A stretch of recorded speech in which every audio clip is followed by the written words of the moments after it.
ये जॉर्डन का वो मिलिट्री बेस है जहां से अमेरिका की सेना ऑपरेट करती है।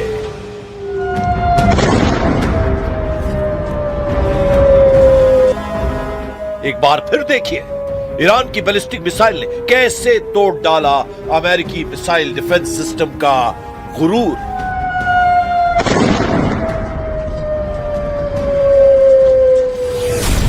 लेकिन ईरान कैसे तोड़ने जा रहा है ट्रंप के ग्राउंड ऑपरेशन वाला चक्रव्यूह। ट्रंप के चक्रव्यूह में कौन फंसेगा और फंसाएगा और काउंटर अटैक में क्या होने जा रहा है। ट्रंप के चक्रव्यूह में क्या ईरान घुटने टेकेगा या फिर ट्रंप की होगी करारी हार। ईरान में तख्ता पलट करने वाला इरादा अब हॉर्मूज की जकड़ खत्म करने का मकसद बन चुका है। 24 घंटे में युद्ध बहुत बदल गया है।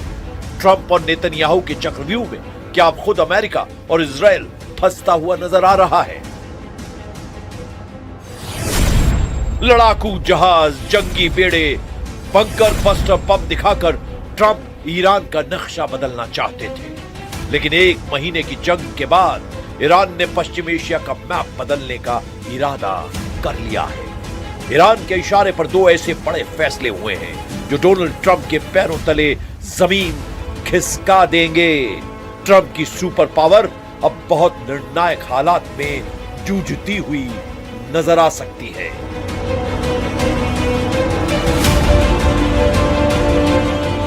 इसकी दो बहुत बड़ी वजह हैं। अमेरिका ने अगर ईरान के खिलाफ ग्राउंड ऑपरेशन किया, मरीन फोर्स को ईरान की जमीन पर उतारा या फिर सीरिया से लेबनान में हिजबुल्लाह पर हमले किए गए तो ट्रंप के दो दोस्तों की जान खतरे में पड़ जाएगी। यह है इराक में ईरान समर्थित मिलिशिया जिन्हें दुनिया पॉपुलर मोबिलाइजेशन फोर्स के नाम से जानती है। उसने अमेरिका के दो दोस्तों को रौंदने का इरादा कर लिया है। पीएमएफ ने कहा है कि अगर ईरान के खिलाफ ग्राउंड ऑपरेशन शुरू हुआ तो वो कुवैत का बॉर्डर तोड़ डालेंगे। पीएमएफ ने कहा कि अगर लेबनान में हिजबुल्लाह पर सीरिया की तरफ से हमला हुआ तो वो सीरिया का बॉर्डर भी तोड़ डालेंगे। इसे ही ईरान का बॉर्डर तोड़ युद्ध कहा जा रहा है, जो अमेरिका के ग्राउंड ऑपरेशन के खिलाफ रक्षात्मक नहीं बल्कि आक्रामक लड़ाई होगी। पीएमएफ की ताकत क्या है? क्या इराक का मिलिशिया अमेरिका के दो बहुत खास साथी देशों पर हमला कर सकता है?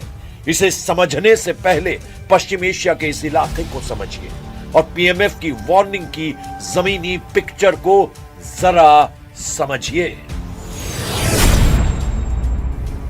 ईरान के साथ पश्चिम में इराक का बॉर्डर है और इराक के साथ दक्षिण में कुवैत का बॉर्डर। इराक ईरान का मित्र देश है जबकि कुवैत ईरान का दुश्मन है।